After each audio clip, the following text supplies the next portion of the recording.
విషయాన్ని గురించి మీతో ఈ రాత్రి దేవుని విషయాలు పరిశుద్ధ గ్రంథంలోంచి కొన్ని మాటలు మీకు క్లుప్తంగా తెలియచేస్తాను. పరిశుద్ధ గ్రంథము మొదటి యోహాను పత్రిక 3వ అధ్యాయము 4వ వచనాన్ని ఒకసారి చదువుకుందాం.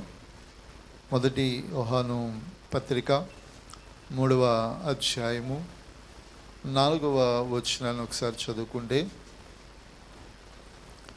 పాపము చేయు ప్రతివాడు ఆజ్ఞను అతిక్రమించును, ఆజ్ఞ అతిక్రమమే పాపము అని ఇక్కడ వ్రాయబడుతుంది.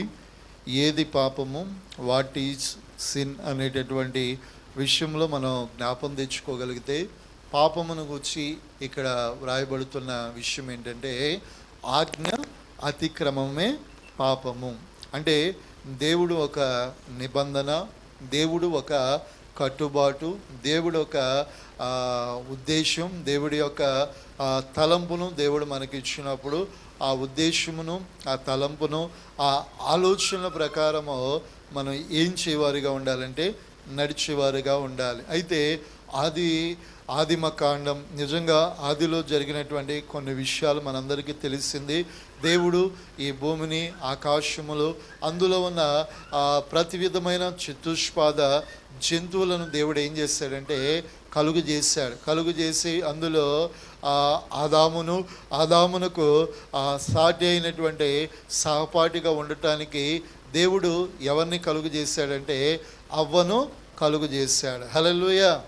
ఇక్కడ ఈ మొదటి యోహాను పత్రిక 3వ అధ్యాయము 4వ వచనంలో వ్రాయబడుతున్న మాట, ఆ కాలంలో దేవుడు వారిని కలుగు చేసినప్పుడు దేవుడు వారికి ఒక నిబంధన ఇచ్చాడు. ఏంటంటే ఏదేను తోటలో ఉన్న ప్రతి ఫలాన్ని, ప్రతి వృక్షాన్ని వారిని భుజించమని సెలవిచ్చాడు. అయితే వారి దగ్గరికి తీసుకువచ్చి ఇదిగో ఇక ఒక చెట్టును చూపించి ఇది జీవ ఫల వృక్షము. హల్లెలూయా. ఏమని చెప్పాడు? ఇది జీవ ఫల వృక్షము, దీనిని తింటే నిశ్చయముగా మరణానికి నీవు పాత్రుడు అవుతావు అని చెప్పి, అయ్యో దీనిని తినకూడదని వారికి ఏమిచ్చాడు?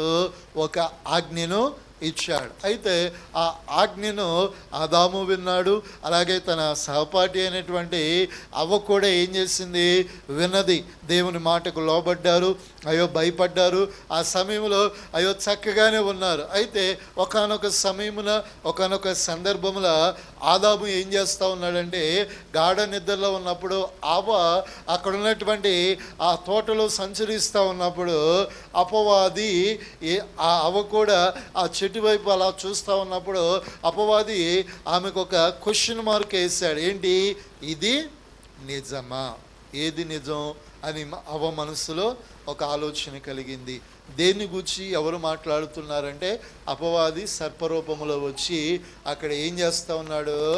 మాట్లాడుతూ ఉండగా దేని గురించి నువ్వు మాట్లాడుతున్నావని ఆ స్త్రీ సర్పముతో మాట్లాడటం ప్రారంభించిన తర్వాత, ఇదిగో దేవుడు అన్నీ తినమన్నాడు, ఇది ఎందుకు తినొద్దు అన్నాడు అంటే అది దేవుడు మాకు ఇచ్చినటువంటి ఆజ్ఞని ఆమె చెబితే, కాదు ఒకవేళ మీరు ఈ జీవవృక్ష ఫలాన్ని తింటే మీరు కూడా దేవుడు అవుతారు, అయ్యో దేవతలుగా మార్చబడతారు. అందుకొరకే దేవుడు ఏం చేస్తాడంటే ఆ వృక్షమును తినవద్దని తన మాటల చేత, తన కుయుక్తి చేత ఎవరిని మోసపుచ్చాడు? అవ్వను మాటలతో ఆ మోసంలో పడేశారు. వెంటనే ఆమె ఏం చేసిందంటే, నిజమే కదా, అయ్యో అన్నీ తినమన్నాడు, ఇది వద్దని చెప్పాడు కదా, అయ్యో దేవుడు నాకు ఇచ్చిన ఇది ఆజ్ఞ కదా, అన్నిటి మీద అధికారం ఇచ్చాడు కదని ఆమె ఆ ఆజ్ఞకు కట్టుబడి ఉండవలసిన ఆమె అపవాది చెప్పిన మాటకి ఏం చేసింది? మనస్సును, హృదయాన్ని ఏం చేసుకుంది? అప్పగించుకుంది. వెంటనే ఆ జీవఫల వృక్షములో ఉన్న ఆ పండును కోసింది, తిన్నది. అదే కాకుండా తన భర్తకి ఏం చేసింది? తినిపించింది. దేవుడిచ్చిన ఆజ్ఞ ఆ యొక్క ఫలమును ముట్టవద్దని. ఆ ఆజ్ఞను అతిక్రమించుటే ఏంగా మార్చబడ్డది? పాపముగా మార్చబడ్డాది. హల్లెలూయా. ఆ పాపము వారిని ఎక్కడి నుంచి బయటికి వెడలగొట్టింది? ఏదేను తోటలో నుంచి బయటికి వచ్చేసారు. అప్పటి వరకు వారు విత్తేవారు కాదు, వారు చెట్టు నుంచి వచ్చేటటువంటి ఫలాన్ని, ఆ వృక్ష ఫలాన్ని చక్కగా అనుభవించేవారు. ఇప్పుడు ఎప్పుడైతే తోలివేయబడ్డారో వారే విత్తి, వారే దున్ని, వారే పోషించడానికి, అలాగే వారంతటా మనుషులు కష్టపడటానికి మొదట కారణం ఏంటంటే ఆజ్ఞ అతిక్రమం. హల్లెలూయా. అంటే దేవుని వాక్యం సెలవిస్తుంది, మొదట పాపము ఎక్కడి నుంచి ఎలా వచ్చింది, వాట్ ఈజ్ సిన్ అంటే పాపం ఏది అంటే దేవుడు మనకిచ్చిన ఆజ్ఞను అతిక్రమించటమే వాక్యము సెలవిస్తూ ఉంది పాపము. హల్లెలూయా. అంటే దేవుని బిడలంగా ప్రభు సన్నిధిలో దేవుడు మనకు ఒక ఆజ్ఞను ఇచ్చినప్పుడు ఆ ఆజ్ఞను అనుసరించి మనం ఏం చేయాలి, నడుచుకోవాలి. ఒకవేళ ఆజ్ఞను అతిక్రమిస్తే, ఆజ్ఞను మీరితే, ఆజ్ఞను అనుసరించకపోతే అది దేవుని దృష్టికి అయ్యో దేవుని యొక్క ఉద్దేశమునకు ఏంగా ఉంటుంది, పాపము. హల్లెలూయా. పాపం వల్ల వారు ఏం చేయబడ్డారు, త్రోలివేయబడ్డారు. హల్లెలూయా. పాపం వల్ల ఏం కలిగింది, లోకములోనికి శిక్ష వచ్చింది. పాపం వల్ల అక్కడ ఏం కలిగిందంటే శ్రమ కలిగింది. పాపం వల్ల లోకములో ఒక భయంకరమైనటువంటి విపత్తులు కూడా ఏం చేయబడ్డాయి, సంభవించాలి. హల్లెలూయా. అలాగే ఇంకొక మాటలు మనం చదువుకుందాం. పరిశుద్ధ గ్రంథము హెబ్రీయులకు రాసినటువంటి 3వ అధ్యాయము 8వ వచనాన్ని ఒకసారి చదువుకుందాం.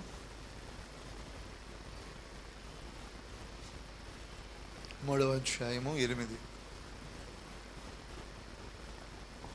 అక్కడ వ్రాయబడుతున్న మాట ఏంటంటే, నేడు మీరు ఆయన శబ్దము వినిన యెడల అరణ్యములో శోధన దినమందు కోపము పుట్టించునప్పటి వలె మీ హృదయములను కఠినపరచుకొనుకుడి అని ఇక్కడ వ్రాయబడతా ఉంటుంది. ఇక్కడ తన ప్రజలైనటువంటి వారి విషయంలో అరణ్యములో వారి శోధన దినమందు దేవునికి ఏం పుట్టించారంట, కోపమును పుట్టించారు. అదే కాకుండా వారి హృదయాన్ని ఏం చేసుకున్నారు, కఠిన పరుచుకున్నారు. ఎవరికి కోపము, దేవునికి కోపం. అంటే వారు చేసేటటువంటి పనులు ఏం కలుగు చేశాయి, వారి హృదయము దేవుని దృష్టిలో కఠినముగా, అనగా దేవుడు వారి కొరకు అన్నీ ఇచ్చాడు. అయ్యో వారు భుజించడానికి, వారు సంచరించడానికి, ఆనాడు వారికి కావలసిన సమస్తమును 430 సంవత్సరాల శ్రమ తర్వాత దేవుడు వారికి అన్నీ ఇచ్చినా కూడా ఎర్ర సముద్రాన్ని పాయలు చేసి వారిని తోడుకు వచ్చి అరణ్య మార్గమున పాలు తేనెలు ప్రవహించేటటువంటి దేశానికి వారిని తీసుకువెళ్తున్నప్పటికీ కూడా వారి హృదయాన్ని ఏం చేసుకున్నారంట, చెప్పండి, కఠినపరుచుకున్నారు. వాక్యం అంటుంది ఆ కఠినపరుచుకుని దేవునికి కోపాన్ని పుట్టించారు. ఆ కోపము వారి జీవితాల్లో ఒక పెను ఉప్పెనగా మార్చబడ్డది. కోపము కూడా వాక్యం అంటుంది పాపము అంటే వారిలో పాప సంబంధించినటువంటి ఉద్దేశములు, ఆలోచన చేత దేవుని ఎదుట వారి హృదయాన్ని ఏం చేసుకున్నారంట, కఠినపరుచుకున్నారు. అంటే వాక్యము సెలవిస్తున్నది ఒకటి ఆజ్ఞాతిక్రమం అయితే, వాక్యము ఒక వ్యక్తి దగ్గరికి వస్తున్న కొద్దిమంది వాత వేయబడిన మనస్సాక్షి, కొద్దిమంది బండలాంటి మనస్తత్వం కలిగి, కొద్దిమంది వాక్యము వారిని గద్దించిన, వాక్యం వారిని శిక్షించిన, వాక్యం వారిని వారి దిద్దుబాటులోనికి తీసుకొచ్చిన ఆ వాక్యం వైపు ఏముంచరు, మనస్సును ఉంచరు, ఆలోచన ఉంచరు. నేను ఇలాగే బ్రతుకుతా, నేను ఇలాగే చేస్తా, నా భక్తి నా ఇష్టం, నా ప్రార్థన నా ఇష్టం, నేను నడిచినట్టే, నేను ఇలాగే బ్రతుకుతానని హృదయ కాఠిన్యం కలిగిన వారు ఉంటారు. అది కూడా దేవుని దృష్టికి ఏమై ఉన్నదంట, పాపమై ఉన్నది.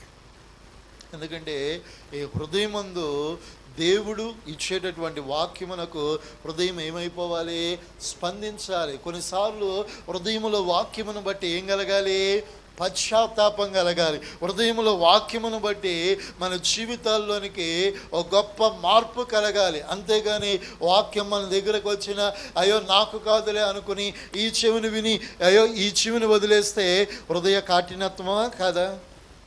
వాక్యాన్ని విని అంగీకరించి అనేక మంది ఈరోజు వారి హృదయాలను, వారి వస్త్రములను చింపుకొని దేవుని కొరకు సిద్ధపరచబడతా ఉన్నారు. ఇంకా క్రైస్తవులు దేవుని సన్నిధికి అనేక మంది ఇంట్లో భార్యలు వస్తుంటే భర్తలు ఎక్కడికి రావట్లా, మందిరాలకు రావట్ల. ఆదివారాలు కూడా వారు ఇంకా వారిని ఏం చేస్తూ ఉన్నారు, ప్రెజర్ చేస్తూనే ఉంటున్నారు. అయ్యో ఏదో ఒక పండగకి ఏదో ఒక పబ్బానికి కొద్దిమంది ఏం చేస్తూ ఉన్నారో వస్తూ ఉంటున్నారు. వారి హృదయ కాఠిన్యత్వం, వాక్యమును వింటున్నారు కానీ ఆ వినిన దానిని ఏం చేయట్లేదో, అంగీకరించట్లా. ఏదో వారిని ఎవరి దగ్గరికి రానిట్లా, దేవుని దగ్గర రానివ్వట్లా. హల్లెలూయా. పాపము ప్రభు సన్నిధికి మనుష్యుని ఏం చేయదంట, రానివ్వదు. ఎందుకంటే ఇక్కడ పశ్చాత్తాపం కలుగుతుంది. ఇక్కడ వారి యొక్క ఆలోచనలకు, వారి యొక్క ఉద్దేశములకు ఈ వాక్యం ఎలా ఉంటుంది, విరుద్ధంగా ఉంటుంది. ఎందుకంటే శిక్ష నుంచి తప్పించి అయ్యో ఆయన క్రమబద్ధీకరణలో, పరిశుద్ధతలో నడిపించడానికి వాక్యం ఒక మనిషిని ప్రేరేపిస్తుంది. కాబట్టి అపవాది వారి హృదయాన్ని కాఠిన్యపరిచి ఎక్కడికి రానివ్వదు, దేవుని సన్నిధికి అనేకులను రానివ్వదు. అందుకే అది వాక్యం అంటుంది పాపముగా వ్రాయబడతా ఉంది. ఇంకొక మాట మనం చదువుకుందాం పరిశుద్ధ గ్రంథములో, యాకోబు పత్రిక 4వ అధ్యాయము 17వ వచనాన్ని చదవండి. యాకోబు పత్రిక 4వ అధ్యాయము 17వ వచనాన్ని ఇక్కడ మనం చదువుకోగలిగితే, కాబట్టి మేలైనది ఎరిగియు అలాగూ చేయని వానికి పాపము కలుగును. హల్లెలూయా. ఒకటి ఏంటంటే ఆజ్ఞాతిక్రమము, రెండవది హృదయ కాఠిన్యత్వము ద్వారా పాపము, మూడవది మేలైనది చేయనెరిగి కూడా అలాగూ చేయకపోవుట. ఇప్పుడు ఒక మనిషి ఇబ్బందులో ఉన్నాడు, ఒక మనిషి కష్టంలో ఉన్నాడు, ఒక మనిషి కన్నీరు కలిగిన పరిస్థితుల మధ్య ప్రయాణం కొనసాగుతుంది. ఆ వ్యక్తి యొక్క పరిస్థితిని చూచి కొద్దిమంది వాడు నాశనం అయిపోతే పోనీలే అనుకుని ఏం చేస్తారు, వదిలేస్తారు. లేదా కొద్దిమంది వారి కుటుంబంలో తినటానికి కూడా జరగని పరిస్థితులు ఉంటాయి. అయ్యో కొన్నిసార్లు అయ్యో వారి ఆర్థిక స్థితి అయ్యో చాలా డౌన్ స్థితిలో ఉన్నప్పుడు కూడా వారు కళ్ళారా చూసి కూడా వారి విషయంలో ఏం చేయరు, సహాయము. వాక్యం అంటుంది మేలు చేయదలిచి అయ్యో పొందుకోదగిన వారు ఉన్నారని తెలిసి కూడా చేయకపోవటము. చెప్పండి అమ్మా, ఏముంది? అందరు నోదే చెప్పాలి. ఏమంట? పాపము. ఆజ్ఞాతిక్రమము పాపము, హృదయ కాఠిన్యత్వము పాపము, మేలైనది చేయకపోవట కూడా, అందరూ చెప్పాలి, మేలైనది చేయకపోవట కూడా పాపమే. హల్లెలూయా. ఎందుకంటే ఆ సమయంలో అతనికి నీ సహాయము కావాలి. అప్పుడు నువ్వేం చేయాలి, చెయ్యి అందించాల్సిందే. ఎందుకంటే కొన్నిసార్లు మన చేతులను చేయగలిగిన పరిస్థితి ఉండి కూడా బిగబెట్టుకుంటారు చాలామంది. నేనెందుకు చేయాలి, వారికి ఎందుకు చేయాలి, వారి విషయంలో నేనెందుకు నిలబడాలని కఠినత్వం కలిగి ఉంటారు. చూడండి, అది దేవుని దృష్టికి ఏమై ఉన్నదంట, పాపముగా సంభవిస్తుంది. హల్లెలూయా. అది పరిశుద్ధత కాదు, అది దేవుని దృష్టికి ఒక సిన్, అంటే పాపము అని వాక్యం సెలవిస్తూ ఉంది. పాపం వల్ల వచ్చు జీతము మరణం. పాపం వల్ల ప్రభు అయిన దేవునికి మనకి ఏం కలుగుతుంది, ఎడబాటు కలుగుతుంది. ఆనాడు యేసు క్రీస్తు ప్రభుల వారు మనిషి యొక్క పాపాన్ని ఆయన భుజముల మీద, ఆయన వీపు మీద వేసుకున్నప్పుడు తండ్రి అయిన దేవుడు కుమారుడైన క్రీస్తు చేతిని ఏం చేశాడంట, విడిచిపెట్టాడు. అందుకే నా దేవా నా దేవా నా చెయ్యి ఎందుకు విడిచితివి అంటున్నాడు. హల్లెలూయా. మానవుని పాపం ఆయన పాపిగా మార్చింది. కాబట్టి ఆ తండ్రి అయిన దేవుడు కొద్ది సమయం ఆయనను ఏం చేశాడంట, ఎడబాసి ఉన్నాడు. హల్లెలూయా. కాబట్టి మేలైనది చేయగలిగి నీకు శక్తి ఉండి, నీకు బలం ఉండి సహాయం చేయగలిగిన పరిస్థితిలో ఉంటే నువ్వు చేయవలసిందే. హల్లెలూయా. మేలైనది చేయాల్సిందే. హల్లెలూయా. వాక్యం సెలవిస్తున్న మాట. హల్లెలూయా. అలాగే ఇంకొక మాట, రోమీలకు రాసిన పత్రిక 14వ అధ్యాయము 23వ వచనములో అక్కడ చక్కటి మాట వ్రాయబడుతూ ఉంటుంది. అనుమానించువాడు తినిన ఎడల విశ్వాసము లేకుండా తినను గనుక దోషి అని తీర్పునందును, విశ్వాస మూలమున కానిది అది ఏదో అది పాపముగా ఏం చేయబడుతుంది, నిర్ణయించబడుతుంది. అంటే విశ్వాస మూలమున చేయనిది, విశ్వాస మూలమున కలగనిది అని ఇక్కడ పాపం అంటున్నాడు. దేని గురించి ఇక్కడ దేవుని వాక్యం సెలవిస్తూ ఉందంటే దేవుని బలను గురించి అక్కడ వ్రాస్తూ కొద్దిమంది దేవుని బలలో చేయడానికి కూడా ఏం చేస్తారు, ఆదివారం వస్తారు, ఈ వారం బలలో చేయవేద్దామా వేయొద్దా అని అనుమానిస్తారు. ఇక సర్లే ఏదో ఒకటి కానీలని ఏం చేస్తారు, అనుమానంగానే ఏం చేస్తారు, బలలో చేవేస్తారు. అది కూడా దేవుని దృష్టికి ఆ పాపముగా నిరూపించబడుతుంది. ఇంకొద్దిమంది లోకములో విశ్వాసముగా అంటే విశ్వాసం మూలమున చేయనిది. ఈరోజు దేవుడు అద్భుతాలు చేస్తాడు, ఆశ్చర్యకార్యాలు చేస్తాడు, అయ్యో దేవుడు మన బ్రతుకులను మారుస్తాడు, అయ్యో దేవుని యందు విశ్వాసం ఉంచంటే చాలామంది అవిశ్వాసంతో ఏం చేస్తూ ఉంటారు, పనిని చేస్తూ ఉంటారు. కాబట్టి విశ్వాసము మూలమున ఏది నువ్వు చేయకపోయినా, విశ్వాసం మూలమున ఏ పనిని ప్రారంభించకపోయినా, విశ్వాసం మూలమున ఏ పని నీవు చేయకపోయినా అది దేవుని దృష్టిలో ఏం కనిపించబడతా ఉంది, ఒక సిన్ అంటే పాపముగా కనిపిస్తూ ఉంది. హల్లెలూయా. అంటే విశ్వాసముతో ఏ పనైనా మనము, అవునా కదా, అనుమానించి చేయాలా? కొన్నిసార్లు ప్రార్థన చేస్తాం, దేవుడు అద్భుతాలు చేస్తాడని ఉత్సాహం ఉంటుంది. కొద్ది నిమిషాలకి ఏదైనా సమస్య ఇబ్బంది రాగానే నిరుత్సాహపడి దేవుణ్ణి ఏం చేస్తూ ఉంటాము, అనుమానిస్తాం. దేవుడు చేస్తాడా? అది పాపమే. ఎందుకంటే విశ్వాసంతో మనం ఏం చేయబడాలి, ముందుకు కొనసాగా. అంటే అవిశ్వాసం మనలో కలిగితే అది పాపమునకు ఏమవుతుంది, దారి తీస్తుంది. కాబట్టి విశ్వాస మూలమున ఏ పని అయినా, ఏ పరిస్థితి అయినా కానిది ఏదైతే ఉన్నదో అది దేవుని దృష్టిలో ఏమై ఉన్నదంట, పాపమై ఉన్నది. కాబట్టి దేవుని బిడలగా దేవుని ఆరాధించే మన జీవితంలో విశ్వాసం మూలమున ఏదైతే చేయకపోతామో, ఎలాగైతే అయ్యో నడిపించబడకపోతామో అది పాపమని వాక్యము సెలవిస్తూ ఉంది. అదే కాకుండా ఇంకొక మాటను మనం చదువుకుందాం పరిశుద్ధ గ్రంథములో నుంచి. మొదటి సమూయేలు గ్రంథము 12వ అధ్యాయము 23వ వచనం అనుకుంటే చదవండి.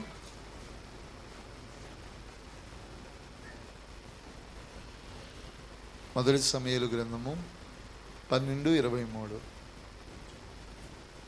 నా మట్టుకు నేను మీ నిమిత్తము ప్రార్థన చేయుట మానుట వలన యెహోవాకు విరోధముగా పాపము చేసిన వాడనగుదును.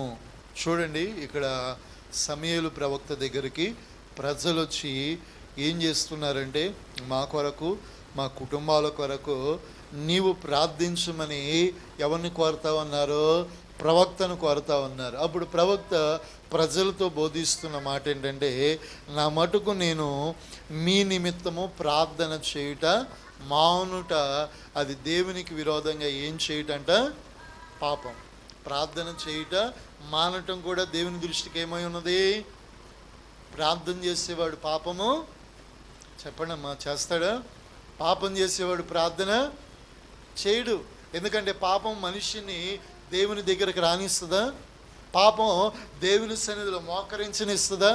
పాపం దేవునికి మనకి ఎడబాటు కలుగు చేస్తుంది. ఇక్కడ అంటున్న ప్రజల మాట, ఒకవేళ నేను మీ నిమిత్తం ప్రార్థన చేయటం మానితే నేను దేవుని దృష్టికి ఏం చేసినట్టు, విరోధంగా పాపము. హల్లెలూయా. అంటే ప్రార్థన చేయకపోవట, అందరూ చెప్పండి అమ్మా, ప్రార్థన చేయకపోవట, నోరుదే చెప్పండి అందరూ, ప్రార్థన చేయకపోవట పాపము. ఏంటి పాపము? దేవుడు నీకు ఇచ్చిన కుటుంబం కొరకు, నీ బిడ్డల కొరకు, నీ రక్త సంబంధుల కొరకు, నీ సంఘము కొరకు, అయ్యో నీకున్నటువంటి పరిస్థితుల గురించి అవసరతలు ఉన్నా కూడా ప్రార్థన చేయకపోవట దేవుని దృష్టికి ఏమై ఉన్నది, అవునా కదా? చాలామంది కష్టాలు ఇబ్బందులు ఉన్నాయని చెబుతారు కానీ ఏం చేయరు, ప్రార్థన. ఊళ్ళో వాళ్ళందరికి వచ్చినప్పుడల్లా నాకు ఈ కష్టం ఉంది ప్రార్థన చేయండి, అయ్యో మన బంధువులు ఆత్మీయులు వచ్చి దేవుని బిడ్డలు వచ్చినప్పుడు నా కొరకు ప్రార్థన చేయండి, మా ఇంటికి యజమానుల కొరకు ప్రార్థన చేయండి, మా అక్రతల కొరకు ప్రార్థన చేయండి అని చెబుతారే కానీ వీళ్ళు ఏం చేయరు, ప్రార్థన చేయరు. ఎందుకంటే ఇలాంటి వారు చాలామంది ఉన్నారు. అందుకే వాక్యం అంటుంది, ప్రార్థన చేయుట మానితే అది ఏం చేయబడుతుందంట? పాపముగా మార్చబడుతుంది. ఎందుకంటే ప్రార్థన చేయనప్పుడు అపవాదికి మన హృదయంలో ఏమి ఇచ్చిన వారమో చోటు ఇచ్చిన వారు. వాడు ఆ హృదయం అనే సింహాసనం మీద వాడు ఏం చేసుకుంటాడు? తిష్ట వేసుకొని నేను ప్రార్థన చేయనివ్వడు, వాక్యం దగ్గరకు రానివ్వడు, దేవుని సన్నిధి దగ్గరికి రానివ్వడు. ఇంకా చెప్పాలి అంటే దేవుని సన్నిధి అంటే కూడా నీకు ఇష్టం లేకుండా ఏం చేస్తాడు? వాడు మార్చి వేస్తాడు. ప్రార్థన చేసేవాడు ఏం చేయడు? ఎప్పుడు పాపము చేయడు. అందుకే అంటున్నాడు సమూయేలు ప్రవక్త ప్రజలతో, నా మట్టుకు నేను మీ నిమిత్తం, దేవుడు నాకు ఇచ్చిన కుటుంబం, దేవుడు నాకు ఇచ్చిన సంఘం, దేవుడు నాకు ఇచ్చిన బిడ్డలు ఎవరైతే ఉన్నారో వారి నిమిత్తం నేను ప్రార్థన చేయకపోతే ఎవరి దృష్టిలో పాపంగా మార్చబడతామో. ఎందుకంటే ఆనాడు యోబు కూడా తన బిడ్డల నిమిత్తము మానకి ఏమర్పించాడంట? బలులు అర్పించాడు. హల్లెలూయా. ఎందుకు బలు అర్పించాడు? వారు ఎక్కడైనా లోకములో పాపములో వారు పట్టబడిపోతారేమోనని, తన ధనాన్ని బట్టి తనకు కలిగిన దాన్ని బట్టి లోకములో కలిసిపోతారేమోనని ఎల్లప్పుడూ దేవునికి ఏమర్పించాడంట? విరిగి నలిగిన మనసుతో ఒక ధూపాన్ని దేవునికి కట్టాడు. హల్లెలూయా. మీరు మీ కుటుంబాలు మీ బిడ్డల భవిష్యత్తు కొరకు వారి పాపములో పడిపోకుండానట్లుగా, ఆ పాపిగా మనం మార్చబడుకుంటున్నట్లుగా వారి కొరకు ఎల్లప్పుడూ ప్రతి దినము ఒక బలిపీఠము ప్రార్థన ధూపము వేయుదుముగాక. అలా వేస్తే మనము మన కుటుంబాలను దేవుని కృపలో రక్షించుకుందుముగాక. ఇంకొక మాట చెప్పి నేను ముగిస్తాను. అదే పరిశుద్ధ గ్రంథంలో వ్రాయబడుతున్నటువంటి మాట మార్కు సువార్త 3వ అధ్యాయము 29లో ఒక మాట వ్రాయబడుతుంది. మార్కు సువార్త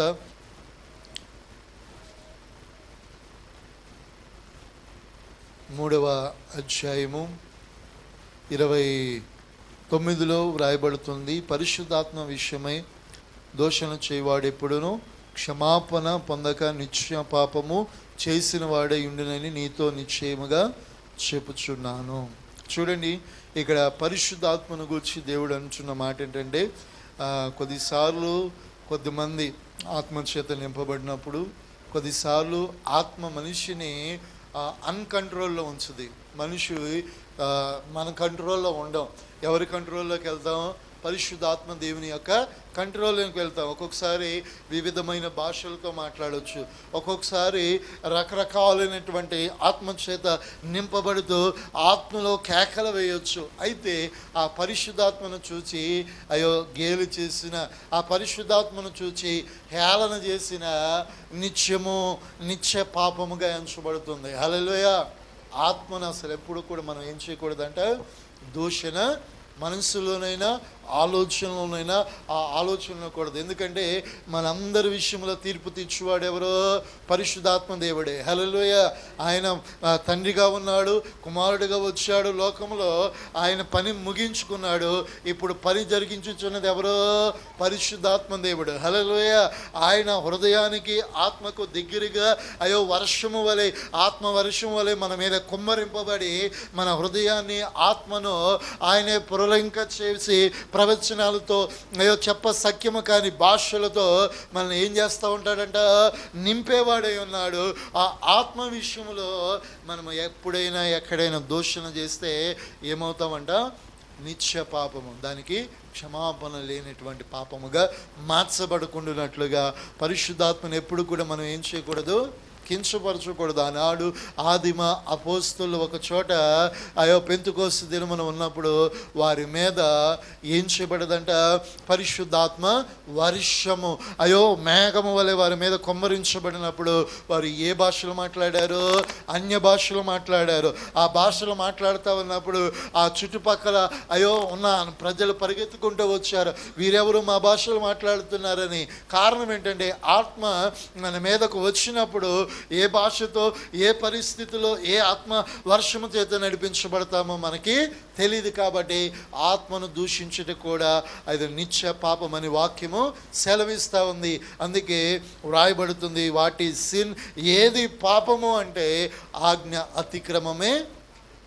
చెప్పండి, ఆజ్ఞ అతిక్రమించడమే వాక్యము పాపముగా సెలవిస్తుంది. రెండవది హృదయ కాఠిన్యత్వము పాపముగా చెప్పబడుతూ ఉంది.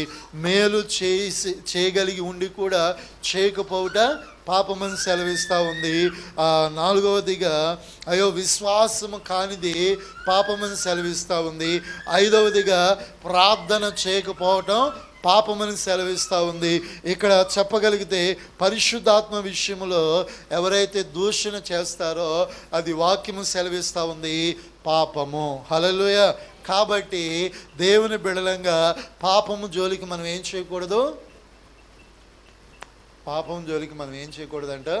పోకూడదు. హల్లెలూయా. పోతే మనల్ని ఏం చేస్తుంది దేవుని దృష్టిలో? తర్వాత మీరు చదువుకోరండి, రోమీలకు రాసిన పత్రిక 5:14 ఇంకా వాక్యాలు ఉన్నాయి. ఆ పాపము జోలికి పోతే మనల్ని అపరాధిగా చేసి ఎవరి ఎదుట నిలబెడుతుంది?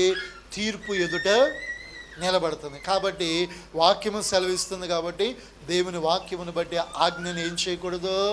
అతిక్రమించకూడదు. మనం ఎల్లప్పుడూ ఏం చేయాలి? ప్రార్థన చేయాలి, విశ్వాసంతో ఉండాలి, హృదయ కాఠిన్యత్వం అసలు ఎప్పుడు కలిగి ఉండకూడదు. మేలు చేయాలి, విశ్వాసంతోనే దేవుని పనిని మనము చేయాలి. అలా చేయగలిగితే, అలా నడిపించబడితే పాపము మన జోలికి రాదు. హల్లెలూయా. మనం కూడా దేని జోలికి పోమో? పాపము జోలికి పోము. అప్పుడు దేవుని ఎదుట పరిశుద్ధులుగా నిలబట్టబడతాము. తీర్పులో మన పేర్లు ఉండవు, మనము నిలిచి ఉండము. నిత్యత్వములో దేవునితో సహవాసము చేయుదుము గాక. అటు కృప దయచేయును గాక. ప్రార్థన చేసుకుందాం. మోకరించండి అందరూ. ప్రభు సన్నిధిలో మోకరిద్దాం. హల్లెలూయా. స్తోత్రం. కళ్ళను మూసుకుని దైవ సన్నిధిలో ప్రార్థన చేసుకోండి.